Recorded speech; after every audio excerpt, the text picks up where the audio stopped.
बेसी अगाडि नजाऊ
गाड़ी में बसेर बहुत खराब है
पाइप पुग्यो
स्वागत छ जहिले नेपाल सहित स्वागत छ।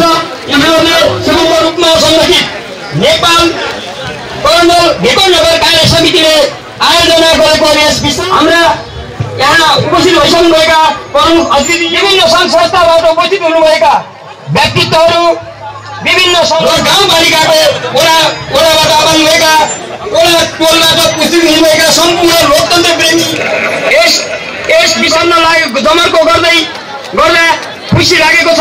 तथापि कुनै पनि किसिमका कमजोरी आएमा सहर्ष स्वीकार गरिदिनु हुनका लागि अनुरोध गर्दै क्षमा यातना सहित अग्रिम क्षमा यातना माग्दछु। कुनै पनि कार्यक्रम वा सभा सञ्चालनका निमित्त सभापतिको आवश्यकता पर्ने भएकोले यस नेपाल तरुण दल भिरकोट नगर कार्य समितिका सभापति युवा नेता श्री राजकुमार गुरुङज्यूलाई आजको यस सभाको सभापतित्वको आसन ग्रहण दिनुको लागि अनुरोध गर्दछु। यस्तै गरी यसको साथमा आसन ग्रहणका साथसाथै सुजाता गुरुङज्यूलाई हार्दिक अनुरोध गर्दछु। त्यसै गरी आजको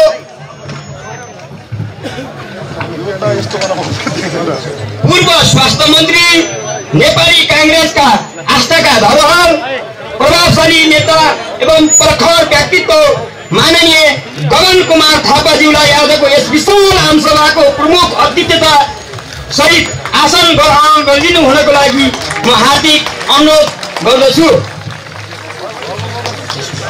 त्यस्तै गरी म विशिष्ट अतिथिको आसन ग्रहण गराउनको लागि गइरहेको छु। जितजन बस्नेज्यूलाई विशिष्ट अतिथिको आसन ग्रहण गरिदिनु हार्दिक अनुरोध गर्दछु। यस्तै गरी नेपाली कांग्रेस जिल्ला कार्यवाहक सभापति बुद्धिबहादुर राणा कुमारज्यूलाई पनि विशिष्ट अतिथिको आसन ग्रहण गर्न अनुरोध गर्दछु। नेपाली कांग्रेसका महासमिति सदस्य एवं पूर्व सभापति खगेन्द्र राज रेग्मीज्यूलाई विशिष्ट अतिथिको आसन ग्रहण गरिदिनु अनुरोध गर्दछु। त्यस्तै गरी नेपाली कांग्रेसका महासमिति सदस्य तथा सांसद माननीय मोहन प्रसाद पाण्डेज्यूलाई विशिष्ट अतिथिको आसन ग्रहण गरिदिनु अनुरोध गर्दछु। त्यस्तै गरी विशिष्ट अतिथिकै रूपमा नेपाली कांग्रेस गण्डकी प्रदेशका संसदीय दलका उपनेता माननीय मेघलाल श्रेष्ठज्यूलाई आसन ग्रहण गरिदिनु अनुरोध गर्दछु। त्यस्तै गरी सभा सदस्य माननीय भागवत प्रकाश बन्धज्यूलाई पनि आसन ग्रहण गरिदिनु हुनको लागि अनुरोध गर्दछु। त्यस्तै गरी विशिष्ट अतिथिकै रूपमा नेपाली कांग्रेस जिल्ला कार्य समिति स्याङ्जाका पूर्व सभापति श्री प्रसाद भट्टीज्यूलाई पनि विशिष्ट अतिथिको आसन ग्रहण गरिदिनु हुनको लागि समेत लगायतले साथ दिनुको लागि अनुरोध गर्दछु। सराली यता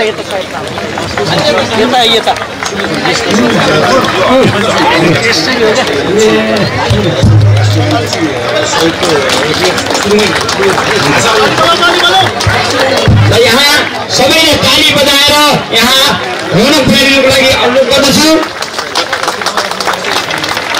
यसै लगत्तै हाम्रो प्राविधिकलाई राष्ट्रिय गानको तयारीका लागि अनुरोध गर्दै र राष्ट्रिय गानका लागि सबै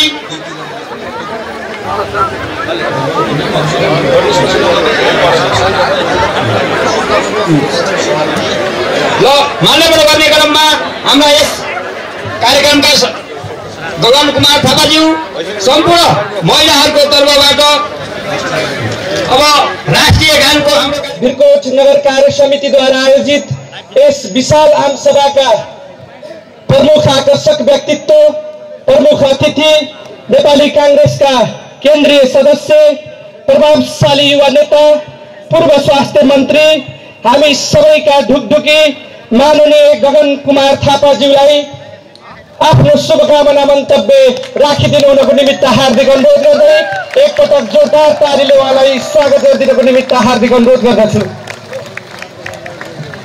कार्यक्रमका श्रद्धेय अध्यक्षज्यू, नेपाल तरुण दलका केन्द्रीय अध्यक्ष आदरणीय नेता जितजन बस्नेतज्यू, माननीय सांसद आदरणीय नेता मोहन पाण्डेज्यू, नेपाली कांग्रेस स्याङ्जाका सभापति आदरणीय कुमार राणाज्यू, पूर्व सांसद आदरणीय नेता शंकर पाण्डेज्यू, संविधान सभाका सदस्य आदरणीय नेता राजू थापाज्यू, प्रदेश गण्डकी प्रदेशका माननीय प्रदेश सभाका सांसद मेघराज श्रेष्ठ एवं भागवत प्रकाश मल्लज्यू, यो नगरपालिकाको मेयर आदरणीय छायाराम दाई र अन्य नगरपालिकाको मेयर, उपमेयरज्यूहरू, वडाध्यक्षज्यूहरू, अरू थुप्रै जनप्रतिनिधि अग्रजहरू यहाँ मञ्चमा हुनुहुन्छ। भारतीय संस्था, महिला सङ्घ, तरुण दल, नेपाल विद्यार्थी सङ्घको केन्द्रीय पदाधिकारी र अन्य साथीहरू यहाँ हुनुहुन्छ। र थुप्रै मञ्चमा तल मेरो अत्यन्त सम्मानित अग्रजहरू हुनुहुन्छ। सबै मेरो सम्मानित मान्यवरहरू, उपस्थित सम्पूर्ण दाजुभाइ दिदीबहिनीहरू, यहाँहरू सबैलाई हार्दिक अभिवादन। जय नेपाल। स्याङ्जा जिल्ला भन्न साथै म कमल दाईलाई सम्झन्छु। त्यसमाथि भिरकोट आइसके पछाडि कमल दाई सम्झनाबाट टाढा जानै सक्नुहुन्न। म कमल दाईलाई सम्झेर उहाँप्रति श्रद्धाञ्जली अर्पण गर्न चाहन्छु। म शिवकुमार अधिकारीलाई सम्झन चाहन्छु, सूर्यप्रसाद रिग्मीलाई सम्झन चाहन्छु, भावपूर्ण श्रद्धाञ्जली अर्पण गर्छु। हामीले आज हाम्रो पार्टीको पुरानो नेता अशोक कोइरालालाई आज बिहान गुमाएका छौँ। अशोक कोइराला पञ्चायतको कालमा पनि 20औं वर्ष मोरङको पार्टी सभापति हुनुहुन्थ्यो। संविधान सभामा राजु थापा हामीहरूसँग सँगै काम गर्नुभएको। हाम्रो पार्टी सभापति सुशील कोइरालाको सहोदर भाइ मात्र होइन, आफै प्रजातान्त्रिक आन्दोलनको एउटा अथक योद्धा हुनुहुन्थ्यो। आज बिहान निमोनियाबाट हामीले उहाँलाई गुमायौँ। म उहाँलाई सम्झन चाहन्छु, उहाँप्रति श्रद्धाञ्जली अर्पण गर्छु। हिजो कार्यक्रममा आउने तयारी गर्दै गर्दा म नवीन्द्रराज जोशीलाई भेट्न गएको थिएँ। नवीन्द्रराज जोशीको धर्मपत्नी, म उहाँलाई सपना दिदी भन्छु, हाम्रो टोलको दिदी। सपना दिदीले आँखाभरि आँसु पारेर मलाई एउटै मात्र कुरा भन्दै हुनुहुन्थ्यो, अरू केही पनि चाहिँदैन बाबु, नवीन्द्र दाईलाई घर मात्र लान पाए हुन्थ्यो। जति वर्ष स्याहार गर्नु पर्यो पनि स्याहार गर्थे। मेरो छोरीले बा नभएको संसार हुन्छ भन्ने कल्पनै गर्न सक्दैन।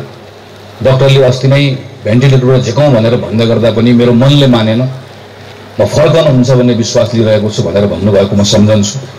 हामी सबैको तर्फबाट म ईश्वरसँग प्रार्थना गर्छु कि हामीहरूको पार्टीको एउटा अमूल्य निधि, नेपालको एउटा गौरव गर्न लायक एउटा उत्कृष्ट राजनीतिक कर्मी मात्र होइन, अत्यन्त परोपकारी मन भएको, समाज सेवाको भावनाले ओतप्रोत भएको एउटा शालीन व्यक्तित्व नवीन्द्रराज जोशी अहिले अस्पतालको शय्यामा मृत्युसँग सङ्घर्ष गरिराख्नु भएको छ। हामी सबैको भगवानसँग प्रार्थना छ, प्रार्थना पनि गर्न चाहन्छु। राजकुमारजी लगायतको साथीहरूलाई, तरुण दलको सबै साथीहरूलाई यत्रो भव्य कार्यक्रमको आयोजना गर्नुभयो, तपाईँहरूलाई एकदम बधाई छ। अघि नै सरस्वतीजीले चर्चा गर्नुभएको जस्तै तपाईँहरू थुप्रै यहाँ हुनुहुन्छ, तल बस्नुभएको छ पार्टीको अग्रजहरू। हामीहरू मञ्चमा बस्नेले जोगाएको पार्टी होइन यो। काठमाडौँमा ठुल्ठुलो घरमा बस्ने हामीहरू जस्तो वा कुनै पनि नेताले हामी कसैले पनि जोगाएको पार्टी होइन। उहाँले भन्नुभएको जस्तो म पनि गाउँ गाउँ गइरहेको छु र सबै ठाउँमा जाँदै गर्दा घन्टौँसम्म थपक्क तल बस्नुभएको अग्रजहरू देख्छु। देखिसकेपछि के कुराले सम्मान प्रकट गर्छु भने हामीहरू कहीँ पटक झगडा गर्छौँ, कति काम बिगार गर्छौँ, कति गल्ती गर्छौँ, कति अन्याय गर्छौँ, तर यो सबैको बावजुद पनि यो पार्टी बाँचेको छ भने तपाईँहरू जस्तैको कारणले गर्दा बाँचेको। जस्तै नेपाली काङ्ग्रेस बचाएको छ, म तपाईँहरू सबैलाई शिर निहुराएर तपाईँहरूप्रति सम्मान प्रकट गर्न चाहन्छु। र म तरुण साथीहरूलाई पनि उहाँहरूले भन्नुभएको जस्तै पार्टीका थुप्रै अग्रजहरू यहाँ हुनुहुन्छ। हेर्नुहोस्, कैयन वर्ष काम गर्नुभएको छ, पार्टीको झन्डा बोक्नु भएको छ, माओवादीको ज्यादतीको बेलामा, पञ्चायतको बेलामा, त्यस्तो बेलामा काम गर्नुभएको छ। कतिले पद पाउनु, कतिले पद पाउनु भएन, थोरैले नै पद पाउनु भयो, धेरैले त पद प्रतिष्ठा केही पनि पाउनु भएको छैन पार्टीमा लागेर। तर पनि काङ्ग्रेस पार्टी लोकतन्त्र भन्दै आफ्नो जीवन जवानी समर्पित गर्नुभएको छ। नयाँ पुस्ताको साथीहरूले उहाँहरूलाई हेरेर सिक्ने कुरा छ, प्रेरणा लिने कुरा छ, आशीर्वाद दिने कुरा छ, मार्गदर्शन लिने कुरा छ। यो कुरामा निरन्तर तरुण साथीहरू लाग्नुहुन्छ भन्ने विश्वास पनि प्रकट गर्छु। केही दिन अगाडि मलाई सामाजिक सञ्जालमा एउटा युवाले एउटा प्रश्न सोधेर पठाउनु भयो। प्रश्न भन्दा पनि एक प्रकारले उहाँको म प्रतिको आक्रोश थियो। उहाँको आक्रोश मिश्रित प्रश्न के थियो भने हामी सबैले सम्मान गर्ने गरेको केपी बाका बारेमा तपाईँ जहाँ भेट्यो, टेलिभिजन, रेडियो, माइक, मञ्च जहाँ भेट्यो, माइक पाए कि तपाईँ किन गाली गर्न थाल्नुहुन्छ, तपाईँ किन आक्रोश व्यक्त गर्नुहुन्छ, तपाईँको अभिव्यक्तिमा त्यो आग्रह आक्रोश किन देखिन्छ हाम्रो बाकाप्रति भन्ने उहाँको प्रश्न थियो। म कुनै मौका खोजिरहेको थिएँ उहाँको प्रश्नको उत्तर दिनका लागि।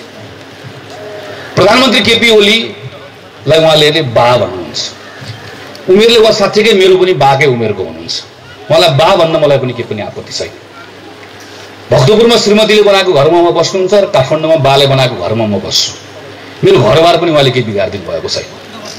हामी फरक फरक पार्टीमा छौँ, कहिले उहाँसँग केही कोही ठोकिएको पनि छैन। त्यसैले मैले व्यक्तिगत रूपमा उहाँप्रति आक्रोश राख्नुपर्ने कुनै पनि कारण छैन। नेपालको ज्येष्ठ नागरिक झापा निवासी खड्गप्रसाद ओलीप्रति मेरो ठुलो सम्मान नै छ। मेरो आक्रोश नागरिक खड्गप्रसाद ओलीप्रति होइन। मेरो आक्रोश, मेरो रिस प्रधानमन्त्री केपी ओलीप्रति हो, जुन जायज छ, जुन स्वाभाविक छ भन्ने म ठान्दछु। प्रधानमन्त्री केपी ओली थुप्रै मञ्चहरूमा बोल्नु भएको हामीहरू सुनिरहेका छौँ। उहाँले बोलेको बेलुका हामीहरू कहिले युट्युबमा हेर्छौँ, टिकटकमा हेर्छौँ र हामी कतिजना मान्छे हेरेर आनन्दित पनि हुन्छौँ, कतिबार हाँस्छौँ पनि। तर म कहिले पनि हाँस्दिनँ। हाँस्नु पर्यो भने हाँस्नका निम्ति हेर्न मिल्ने थुप्रै टेलिभिजनका श्रृङ्खलाहरू छन्, हास्य कलाकार हुनुहुन्छ। मैले प्रधानमन्त्री खोजेको, जोकर खोजेको होइन। त्यसैले प्रधानमन्त्रीको कुरामा म हाँस्दिनँ। जब नेपालको प्रधानमन्त्री केपी शर्मा ओलीले भन्नुहुन्छ, रक्षा मन्त्री आफै हुनुहुन्छ, आफ्नो सबैभन्दा नजिकको पात्र गृहमन्त्री हुनुहुन्छ, प्रहरी प्रशासन सबै आफ्नो मातहत राख्नु भएको छ, अनुसन्धान विभाग आफ्नै मुनि लिएर राख्नु भएको छ, चौतर्फी सेनाहरूको घेराभित्र बसेको प्रधानमन्त्री भन्नुहुन्छ मेरो जीवन असुरक्षित छ भनेर भन्दै गर्दा मलाई हाँसो उठ्दैन, मलाई रिस उठ्छ। कोभिडको संक्रमणको कारणले गर्दा सिंहदरबार टेक्नुहुन्न, तर त्यही सिंहदरबारको भवन उद्घाटन गर्नका निम्ति भने हिन्दी फिल्मको डन जस्तो वरिपरि सुरक्षाकर्मीहरू राखेर लाभा लस्कर लिएर जानुहुन्छ। मलाई त्यो बेलामा हाँसो उठ्दैन, मलाई रिस उठ्छ। प्रधानमन्त्री केपी शर्मा ओलीले बजेटमा अनेकौं योजनाहरूको घोषणा गर्नुभएको छ। ती कुनै पनि योजना सुरु भएको छैन, तर वर्षौं अगाडि सुरु भइसकेको योजना फेरि त्यसको शिलान्यास गर्न उहाँ जब पुग्नुहुन्छ, मलाई त्यो बेलामा रिस उठ्छ। यत्रो मौका पाउँदै गर्दा काम किन नगर्नु भएको होला भनेर मलाई त्यो बेलामा रिस उठ्छ। प्रधानमन्त्री ओली जब किसानहरूको बारेमा बोल्नुहुन्छ नि, त्यो बेलामा मलाई माइती घरमा उखुको मूल्य नपाएर रोएर बसेका किसानहरूको सम्झना आउँछ, मल नपाएका किसानहरूको खाली खेत सम्झना आउँछ, अनि मलाई रिस उठ्छ।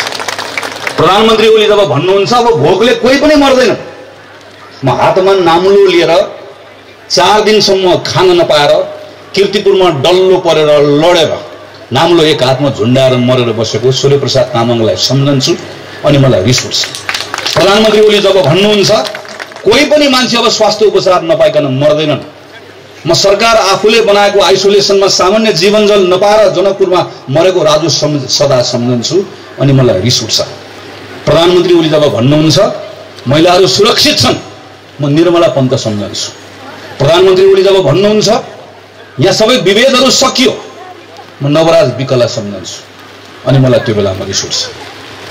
रिस उठ्ने मेरा अनेकन कारणहरू छन्।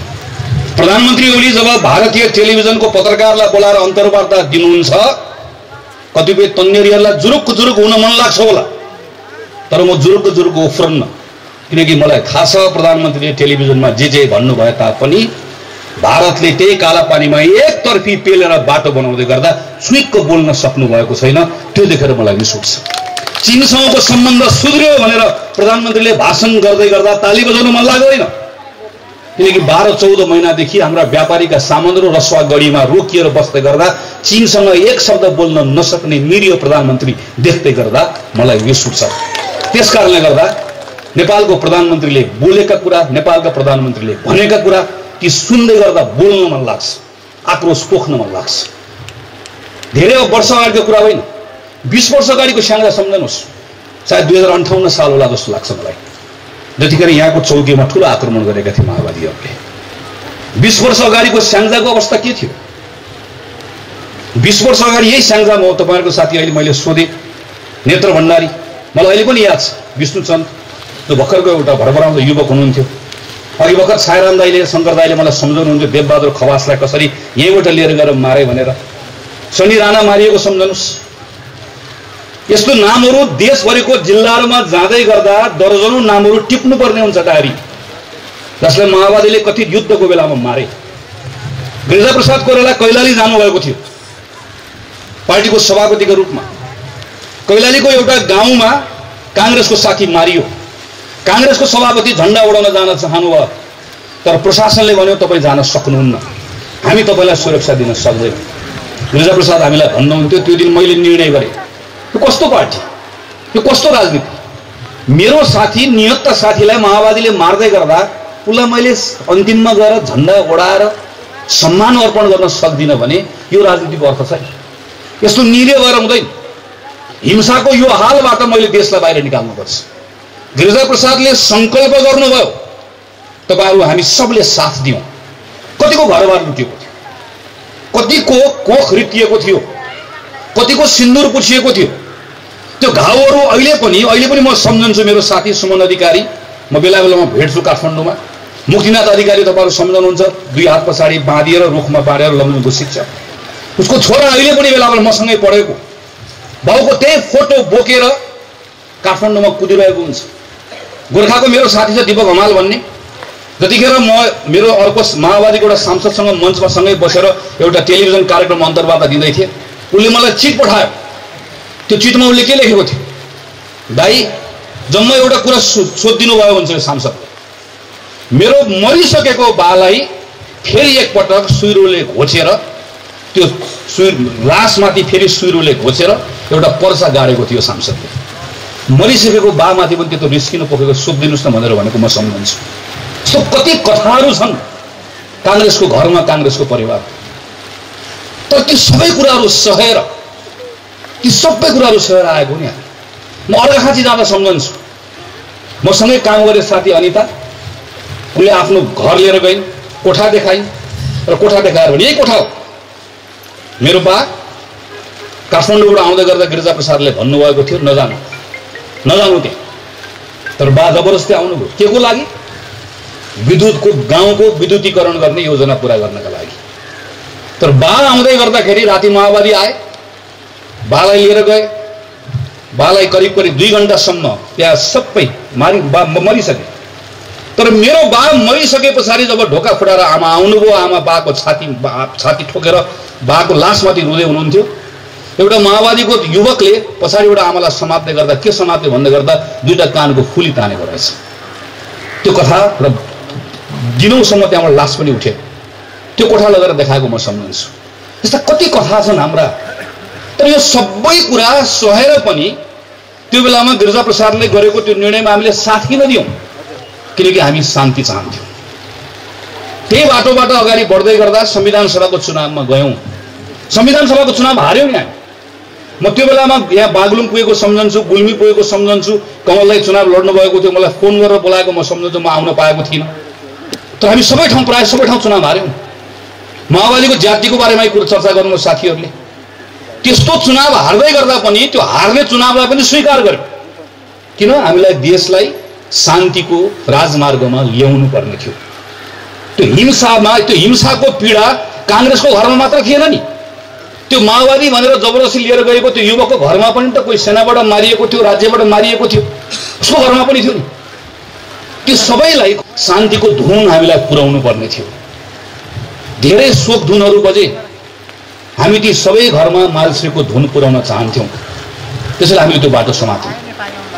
सुशील कोइरालाको नेतृत्वमा हामी दोस्रो संविधान सभामा पुग्यौं। राजु थापा मान्यजीलाई याद होला, मलाई अहिले पनि याद छ त्यो दिन। जतिखेर माओवादीको साथीहरूले संसदभित्र ठुलो तोडफोड गर्नुभएको थियो। काङ्ग्रेस र एमालेको संयुक्त सांसदहरूको टोलीलाई सम्बोधन गर्ने कार्यक्रम थियो। पहिला केपी ओली बोल्नुभयो र केपी ओलीले के भन्नुभयो भने काङ्ग्रेसको नेताहरूले अहिले पनि खुट्टा कमाउनु भएको छ। काङ्ग्रेसका नेताहरू कायर छन्, हिम्मत गर्नुपर्छ। यो जङ्गली माओवादीलाई ठेगान लगाउने बेला यही हो। हामी सबको रौँ ठाडो भएको थियो। ताली पनि बज्यो। केपी ओली प्रश्न बोल्नुहुन्थ्यो, अहिले पनि प्रश्न बोल्नुहुन्छ। त्यसपछि सुशील कोइराला आउनुभयो।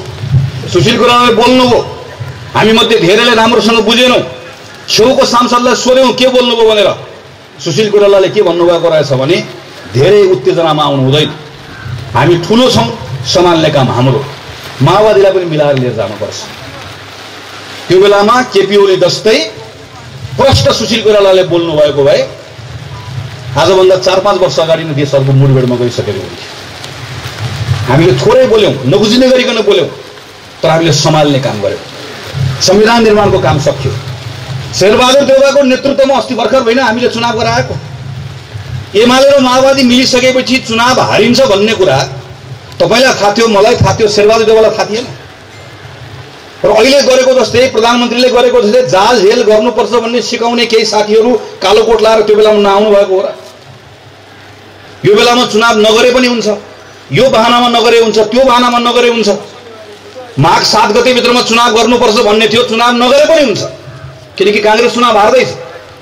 तर शेरबहादुर देउवाको नेतृत्वमा कांग्रेस चुनावमा गयो, चुनाव हारिन्छ भन्ने थाहा थियो हामीलाई, शेरबहादुर देउवालाई थाहा थियो। तर चुनाव हार्ने कुरा स्वीकार गर्न तयार भयौँ, गिरिजाप्रसादको नेतृत्वमा तयार भयौँ, शेरबहादुरको नेतृत्वमा तयार भयौँ, तर देशलाई हार्नु दिएन। त्यो जिम्मेवारी पूरा गरेर हामीहरू आएको हो। यो जिम्मेवारी पूरा गरिसके पछाडि अहिले प्रधानमन्त्री केपी शर्मा ओलीले 5 वर्षका निम्ति देश चलाउने मौका पाउनु भयो।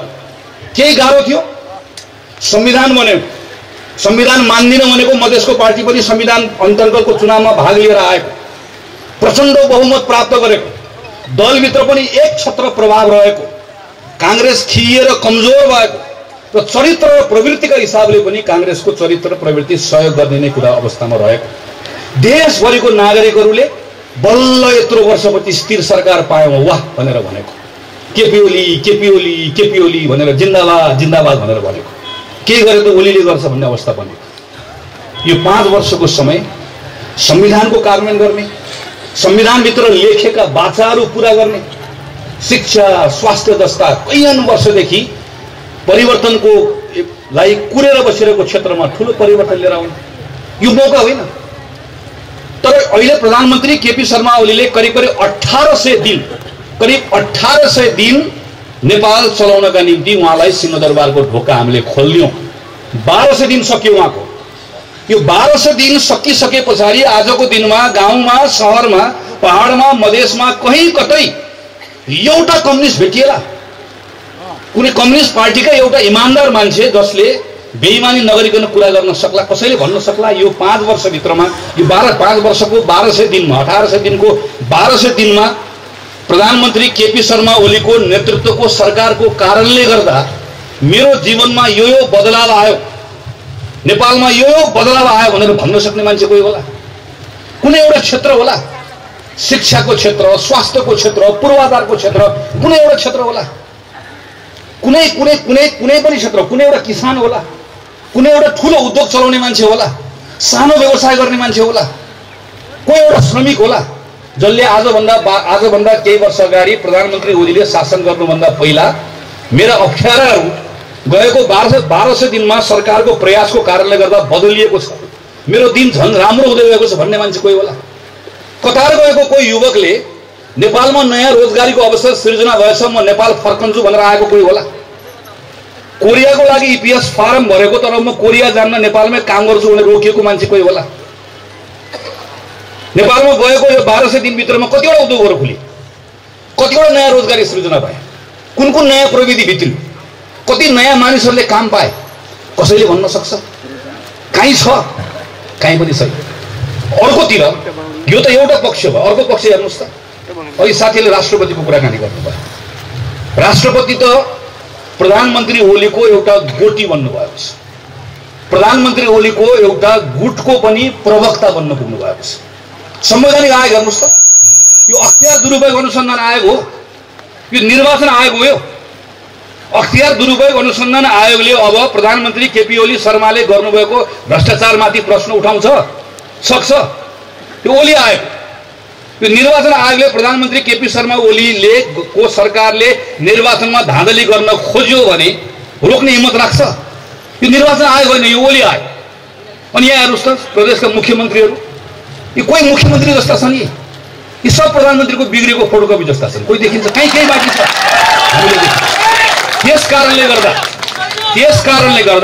कारणले गर्दा यत्रो मौका पाएर अवसर पाएर पनि, यत्रो मौका र अवसर पाउँदै गर्दाखेरि पनि सुक्नु भएको हुनाले गर्दा सामाजिक सञ्जालमा प्रश्न गर्ने त्यसैले प्रधानमन्त्री केपी शर्मा ओलीको समर्थक त्यो युवकलाई मैले यति मात्र उत्तर दिन सक्छु, तपाईको लागि प्रधानमन्त्री केपी ओली बा होला, मेरो लागि सनका मात्रै हो। एउटा सनका शासक, मैले त्यसै भनेको होइन, एउटा सनका शासक जसले सन्किएर आफ्नो दल पनि भत्कायो, संसद पनि भत्कायो, यत्रो आएको मौका मैले अघि चर्चा गरेँ, यत्रो गिरिजाप्रसाद कोइरालाको नेतृत्वमा शान्ति प्रक्रिया हुँदै 10 वर्ष लगाएर संविधान बनाएर जिम्मा दिएको मान्छे अब संविधान भत्काउन लागेको छ। प्रधानमन्त्री ओलीको सनकको ठूलो भारी हामीले चुकाउनु पर्ने अवस्था आएको छ। तर प्रधानमन्त्री ओलीको यो सनक रातारात आएको होइन। यसको निर्माण त्यही नेपाल कम्युनिस्ट पार्टीभित्र भएको र यसको जिम्मेवारी प्रधानमन्त्री ओलीले मात्र होइन, हो मुख्य जिम्मेवारी उहाँले नै हो, उहाँ प्रधानमन्त्री हुनुहुन्छ। तर प्रधानमन्त्री ओलीको निर्माण गर्ने काम त्यो नेपाल कम्युनिस्ट पार्टी सिङ्गो पार्टीले गरेको, त्यो पार्टीका तमाम नेताहरूले गर्नुभएको। म माधव नेपाललाई हेर्छु, प्रधानमन्त्री केपी शर्मा ओलीसँग 2 वर्ष 3 वर्ष त्यहाँभित्र बस्दै गर्दा यत्रो पद्धति भन्नेले 2 वर्षसम्म पद्धतिको कुरा गर्नु पर्दैन। अघि जितजन बस्नेले चर्चा गर्नुभयो, राष्ट्रपतिले संविधान पहिलो दिनबाट मिच्नुभयो।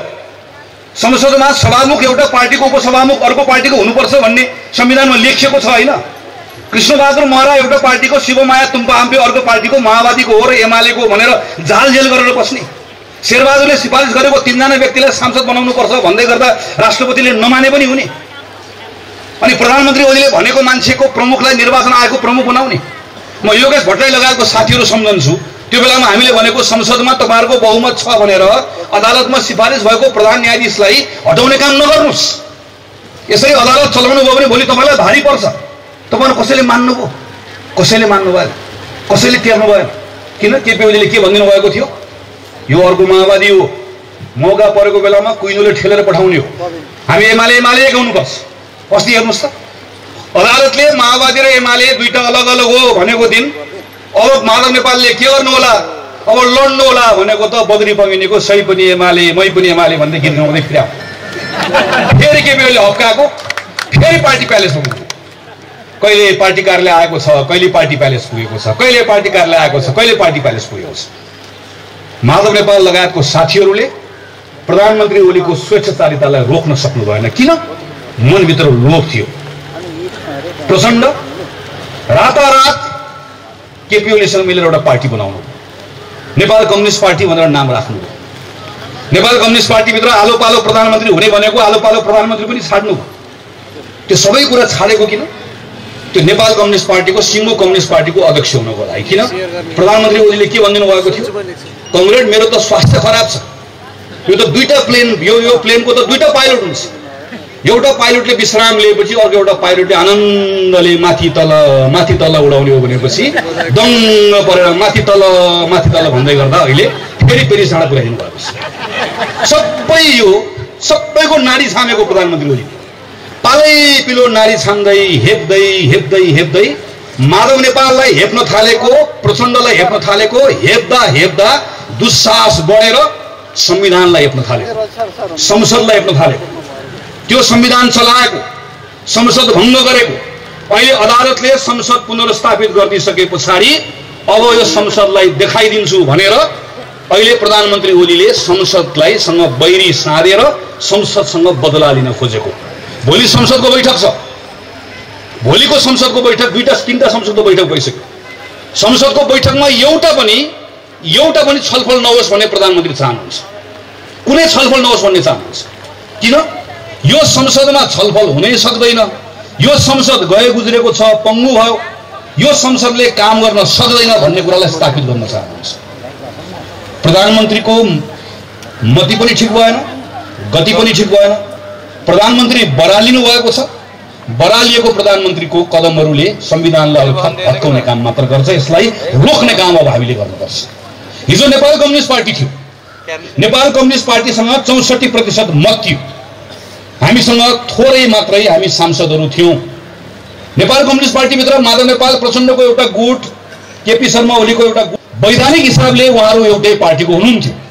त्यही भएर हामीले के भन्यौँ, अहिले काङ्ग्रेसले सरकार बनाउँछु भन्नु राजनीतिक हिसाबले पनि मिल्दैन, नैतिक हिसाबले पनि मिल्दैन, रणनीतिक हिसाबले पनि मिल्दैन। त्यसैले काङ्ग्रेस अहिले सरकारमा जाने, सरकार बनाउने कुरामा सोच्नै हुन्न, हामी प्रतिपक्षमै बस्ने।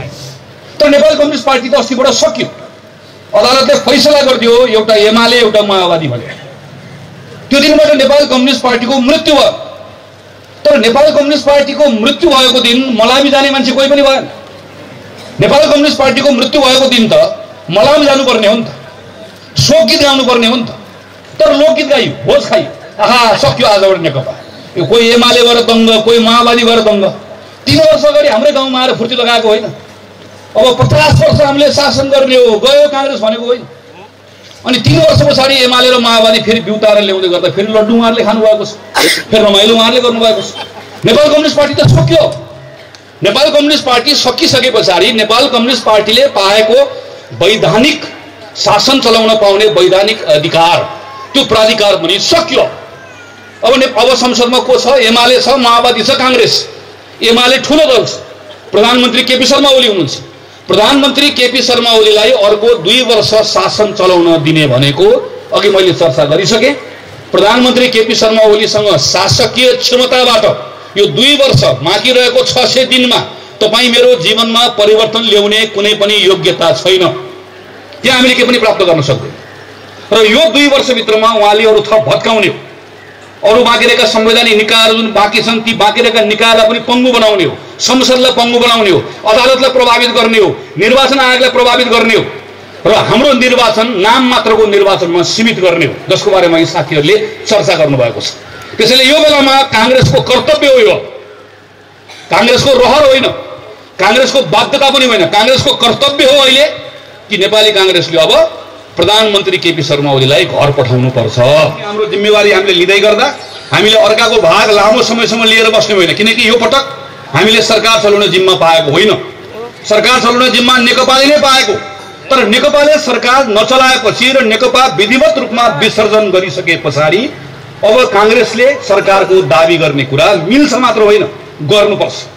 र नेपाली कांग्रेसको नेतृत्वमा सरकार बनाएर हामीले जम्मा 3टा कुरा गर्ने। एउटा सुशासन, जसरी अहिले अस्तव्यस्त भएको छ यसलाई हामीले सम्हाल्ने काम गर्ने हो। दोस्रो हामीले केही कुराको डेलिभरी गर्ने। कोभिड पछाडि मात्रै करिब करिब नेपालमा गरिबीको रेखाबाट माथि आएको, त्यो पनि सरकारले गरिदिएर होइन, मेहनत गरेर, कतार गएर, इजरायल गएर, मलेसिया गएर केही न केही काम गरेर, दुःख गरेर गरिबीबाट बाहिर आएका 16 लाख थप मान्छेहरू फेरि गरिबीको करिब करिब 14 लाख मानिसहरूले बल्ल तल जेनतेन पाएको रोजगारी गुमाएका छन्। कुनै पनि बेलामा हाम्रो स्वास्थ्यको अवस्था के हुन्छ थाहा छैन। हामी अहिले कोभिडबाट मुक्त भएको जस्तो हाम्रो अवस्था छ, हामी अहिले खुसी छौँ। तर हामीले अहिले समाचार पढिरहेका छौँ भारतमा भर्खर मात्र अर्को 2nd वेभ आएको छ। त्यो त्यही सीमित होस्, हामी प्रार्थना गर्छौँ, तर हामी भन्न सक्दैनौँ कि कुन बेलामा के अवस्था हुन्छ हामी भन्न सक्दैनौँ। हामीलाई एउटा जिम्मेवार र संवेदनशील राज्यको संयन्त्र चलाउन सक्ने सरकार चाहिएको छ। कांग्रेसले यो जिम्मेवारी पूरा गर्ने हो। र तेस्रो कुरा भनेको संविधानलाई जसरी चलाइएको छ, संविधानभित्रको सन्तुलन जसरी खलबलाइएको छ त्यसलाई ठिक ठाउँमा लिएर आउने, यति लिएर आएर देशलाई निर्वाचनमा लिएर जाने हो। र सिङ्गो कांग्रेसको पंक्तिले अघि पनि साथीले चर्चा गर्नुभयो, योभन्दा पहिला हामीले पनि गल्ती गरेका छौँ, कमजोरी गरेका छौँ। गल्तीको ढाकछोप गर्ने होइन, गल्तीबाट सिक्ने हो, कमजोरीबाट सिक्ने हो। र यो 1 वर्ष 1.5 वर्षको समय हामीले सरकार चलाउँदै गर्दा गल्ती कमजोरी नगरिकन सुशासनको सन्दर्भमा कांग्रेसले गौरव गर्न सक्ने अवस्था निर्माण गरेर हामीले देशलाई चुनावमा लिएर जाने हो र जनतालाई भन्ने हो संविधान निर्माण गर्ने जिम्मा पाएका थियौँ, निर्माण गर्यौँ, चुनाव गराउने जिम्मेवार पाएका थियौँ, चुनाव गर्यौँ। नेपाल कम्युनिस्ट पार्टीले जिम्मा पाएको थियो, जिम्मा पूरा गर्न सकेन, बीचमा आएर हामीले सम्हालेका छौँ, चुनावमा आएका छौँ। अघि जिज्जन बस्नेले चर्चा गर्नुभयो, जसको इतिहास छ त्यसले इतिहासको आफ्ना ती गौरवशाली दिनहरूलाई सम्झने, हामीले सम्झने हो, त्यसबाट प्रेरणा लिने, त्यसबाट प्रेरणा लिएर तर नेपाल कम्युनिस्ट पार्टीले गर्न सकेन अब हामीलाई मौका दियो भनेर होइन, नेपाल कम्युनिस्ट पार्टीले गर्न सकेन पनि भन्ने हो। तर अबको अर्को 5 वर्ष, अर्को 1800 दिन नेपाली कांग्रेसले के गर्छ भन्ने कुरा पनि जनताको बीचमा लिएर जाने हो, हाम्रो सपनाको बारेमा लिएर जाने हो। प्रधानमन्त्री ओलीको नेतृत्वमा नेपालको कम्युनिस्ट पार्टीले जनताको बीचमा एउटा सपना राख्यो, भन्यो मलाई 5 वर्ष काम गर्न देऊ, म एउटा रेल दौडाउँछु, मलाई 5 वर्ष काम गर्न देऊ, म पानी जहाज दौडाउँछु, मलाई 5 वर्ष काम गर्न देऊ, म बाटो चौडा बनाउँछु, मलाई 5 वर्ष काम गर्न देऊ, म ठुल्ठुलो हवाई अड्डा बनाउँछु। तपाईले सुन्नुभयो रेलको बारेमा, पानी जहाजको बारेमा, हवाई अड्डाको बारेमा, बाटोको बारेमा। म यी केही पनि कुरा चाहिँदैन भन्दिनँ, यी सबै कुरा चाहिन्छ, तर प्रश्न रेल चाहिन्छ कि चाहिँदैन भन्ने होइन। एउटा राजनीतिक दलको नेताले सपना देख्दै गर्दा रेल, पानी जहाज, हवाई अड्डा, बाटो भन्दै गर्दा तपाईले याद गर्नुभयो कि गर्नु भएन?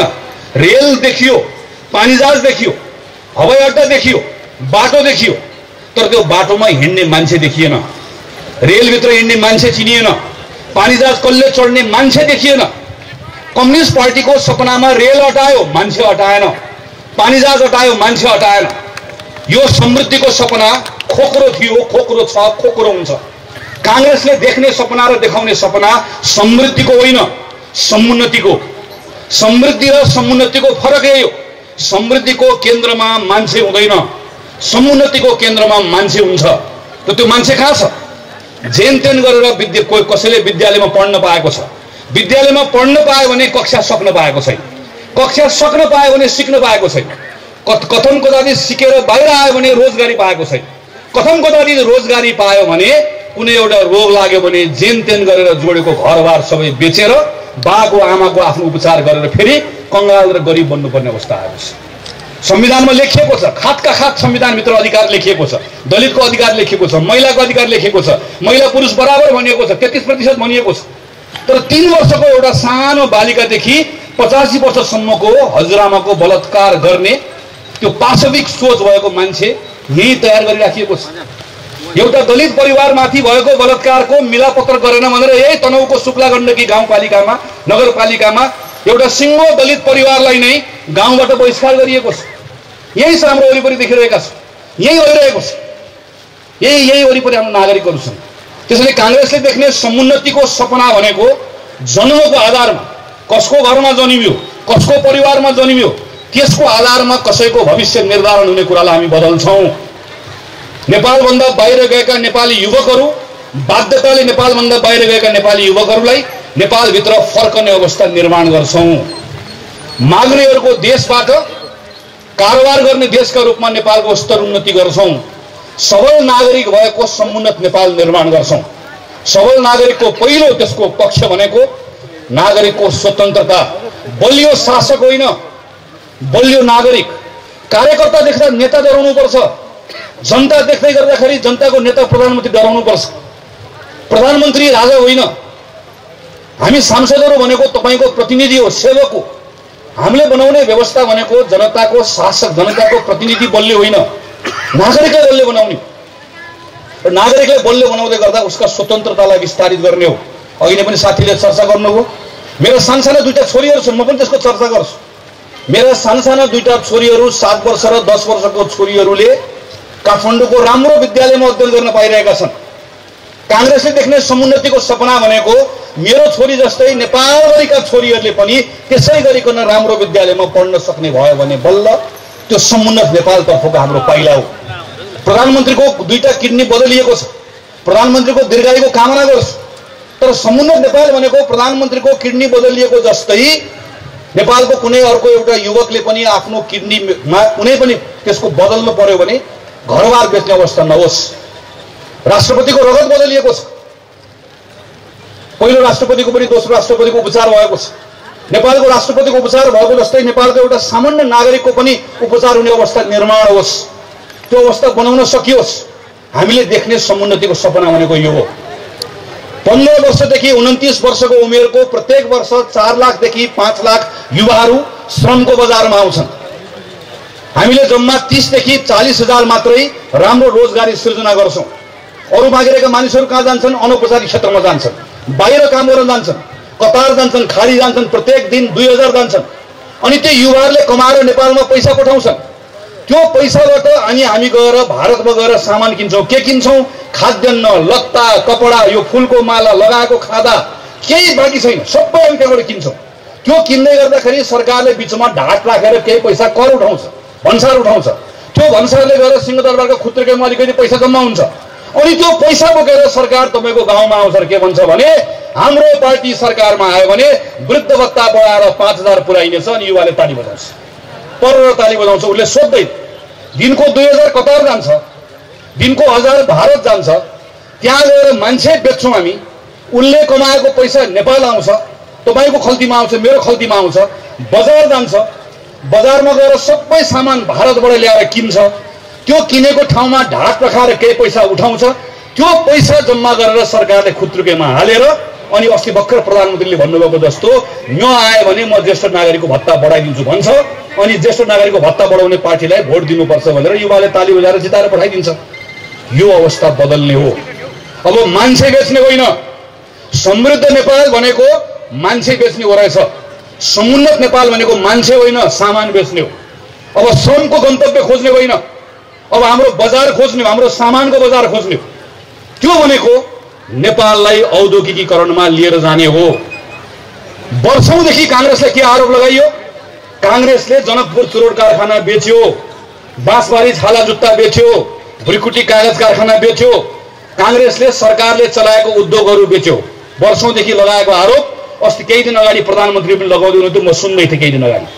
गाउँ गाउँमा भन्छ, कांग्रेसको कार्यकर्ताले यसको डिफेन्ड गर्दैन, तरुण दलको कार्यकर्ताले यसको प्रतिवाद गर्दैन, हो कि भन्ठान्छ।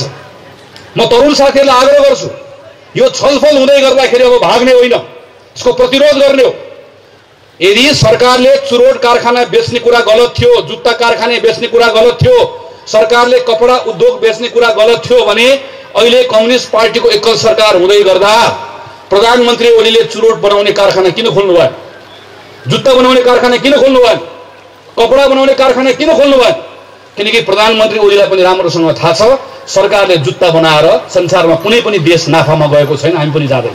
कपडा बनाउने होइन, चुरोट बनाउने, रक्सी बनाउने होइन, सरकारले ठिक नीति नियम र कानुन बनाउने।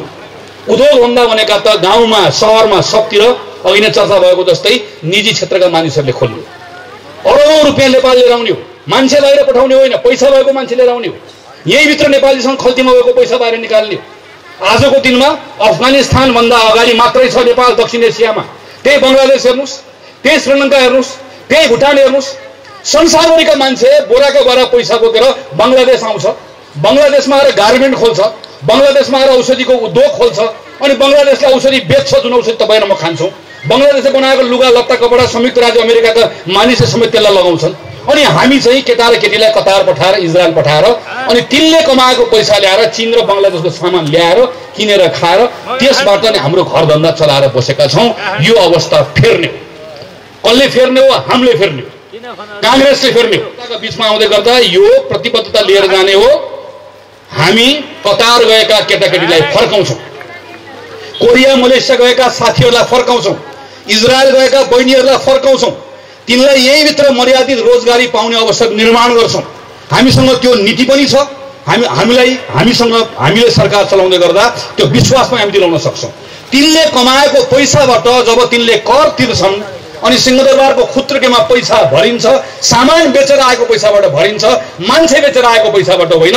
अनि ज्येष्ठ नागरिकको भत्ता 4000 होइन 8000 पुर्याउला, 10000 पुर्याउला, तर युवालाई बेचेर ल्याएको पैसाबाट होइन। युवाले यहाँ काम गरेर तिनले कमाएर तिनले बेचेको, तिनले बनाएको सामान बेचेर त्यसबाट आर्जन भएको पैसाले देश चलाउने हो, घर चलाउने हो, यहाँ घर धन्दा चलाउने हो। यो अवस्था निर्माण गर्ने हो। यो अवस्था निर्माण गर्नका निम्ति नेपाली कांग्रेसले अब म तपाईहरुलाई आग्रह गर्छु, गाउँ गाउँमा यो केही समय हामीले सम्हाल्नु पर्नेछ। स्थानीय सरकारका साथीहरूले राम्रो काम गर्नुभएको छ। सानो कतिपय ठाउँमा हामीलाई जाँदै गर्दाखेरि स्थानीय सरकारमा हाम्रा साथीहरूले कतिपय ठाउँमा सही काम गर्ने कुरामा नचुक्दाखेरि हामी अप्ठ्यारो भएर फर्केर आएका छौँ। तर स्याङ्जा आउँदै गर्दा हाम्रो अनुभव फरक छ। चाहे त्यो अर्जुन चोपडाको होस्, चाहे यहाँको हाम्रो यहीँको होस्, भिरकोटको होस्, चाहे हाम्रो यहीँ हाम्रो चापाकोटको होस्, चाहे हाम्रो वालिङको होस्, हामी सबैतिर जाँदै गर्दा यहाँको नगरपालिकाको उदाहरण लिएका छौँ। म आग्रह गर्छु अझै बढी मेहनतका साथमा, अझ कतिपय गल्ती कमजोरी भएका हुन्छन् काम गर्दै गर्दा छन् भने त्यसलाई अझ थप सच्याएर हाम्रो स्थानीय सरकार यहाँ काम गर्नुपर्नेछ। हामीले मेहनत गरेर जनताको बिचमा काम गर्नुपर्नेछ। सङ्घको सरकार हामी चलाउँछौँ, हामी सम्हाल्छौँ, धेरै समय होइन, 6-8 महिना 1 वर्ष हामी चुनावमा लिएर जान्छौँ, केपी ओलीको सनकलाई अहिले रोक्छौँ, निर्वाचनमा लिएर जान्छौँ। त्यो निर्वाचनमा शानदार ढङ्गले नेपाली कांग्रेस जनताको बिचमा जान्छ। हिजो के गर्यौँ त्यसका बारेमा धेरै कुरा गर्ने होइन, भोलि के गर्ने हो त्यसको तयारी गरेर जाने हो। पटक हिजो गरेको एउटा गल्ती कमजोरी नदोहोऱ्याउने हो। कांग्रेसले पनि हिजो बहुमत पायो, त्यो बहुमत हामीले ठेक्न सकेनौँ। यो पटक जनताको बिचमा त्यो भरोसा लिएर जाने हो। हामीले यो पटक पाएको बहुमतको सम्मान गर्छौँ भन्ने भरोसा लिएर जाने हो। यो पटक कांग्रेसको कुनै पनि गाउँमा, कुनै पनि सहरमा, कुनै पनि कांग्रेसको मतदाताले कुनै अर्को पार्टीलाई मत हाल्दैन। कहीँ कांग्रेस कोहीसँग मिलेर चुनाव लड्दैन, कहीँ कतै माओवादीसँग पनि मिल्दैन, कहीँ कतै एमालेसँग मिल्दैन, कहीँ कुनै मधेसी दलसँग मिल्दैन, कहीँ कुनै राप्रपासँग मिल्दैन। कांग्रेस आफ्नो ताकतका आधारमा आफ्नो विचार लिएर जनताको बिचमा जान्छ, त्यो भरोसा लिएर जान्छ। त्यो आफ्नो विचार लिएर जनताको बिचमा गएर त्यसबाट आफ्नो बहुमत प्राप्त गर्छ। त्यो बहुमतको आधारमा 5 वर्ष, जम्मा धेरै दिन होइन, जम्मा 1800 दिन हो। 1800 दिन सिंहदरबारको जिम्मेवारी लिएर जाँदै गर्दा त्यो 1800 दिन लिएको जिम्मेवारी नेपालको इतिहासमा बीपी कोइरालाको 18-19 महिना सम्झिएको जस्तै सम्झन नसकिने आम नेपाली नागरिकले यो दिन हो, यो 1800 दिन हो जुन केपी ओलीले मौका पाउनु भएको थियो, नेपाल कम्युनिस्ट पार्टीले मौका पाएको थियो। त्यो मौकाबाट चुक्यो। त्यो चुकेर निराश भएको जनतालाई एउटा भरोसा दिएर कांग्रेस जाने हो। यो स्थिति बदल्यो, यसका निम्ति काम गर्ने। त्यसैले म पार्टीको साथीहरूलाई आग्रह गर्छु, यो बेलामा यो केही समय म तपाईहरुलाई अट्याउन चाहन्न। प्रधानमन्त्री ओलीले संविधान यो गर्नुहुन्छ, त्यो गर्नुहुन्छ, मिच्नुहुन्छ, यो गर्नुहुन्छ। प्रधानमन्त्री ओलीको कारणले गर्दाखेरि नेपालभित्र हाम्रो संविधान मिचिन्छ। कांग्रेस छ यहाँ, हामी छौं यहाँ। एउटा सनकाको सनकबाट स्पिड ब्रेकर जस्तो गतिमा गएको गाडी केही समय रोकिएला, तर दुर्घटना हुन हामी दिन्दैनौँ। सम्हाल्ने काम हामी गर्छौँ, हामी सम्हाल्छौँ पनि। तर समालेर जब निर्वाचनमा लिएर जान्छौँ, त्यो निर्वाचनबाट अर्काको भाग खाने होइन। हामी आफैले आफ्नो भाग निर्माण गरौँ, हामी आफैले त्यो बहुमतको स्थिति बनाऊ। त्यसका निम्ति संघमा बसेर, केन्द्रमा बसेर मोहन पाण्डे यहाँ आउनुहुन्छ, संघको सांसद हामी छौँ, त्यो संसदमा हामीहरू काम गर्छौँ। स्थानीय सरकारमा बस्ने साथीले स्थानीय सरकारमा, पार्टीमा बस्ने साथीले पार्टीमा, गाउँको साथीले गाउँमा, महिला सङ्घ, विद्यार्थी, तरुण दलले आफ्नो ठाउँमा, सबले आफ्नो ठाउँमा काम गरौँ, सबले आफ्नो ठाउँमा मेहनत गरौँ। कम्युनिस्ट पार्टीको साथीहरूको तल्लो तहसम्म पुगौँ।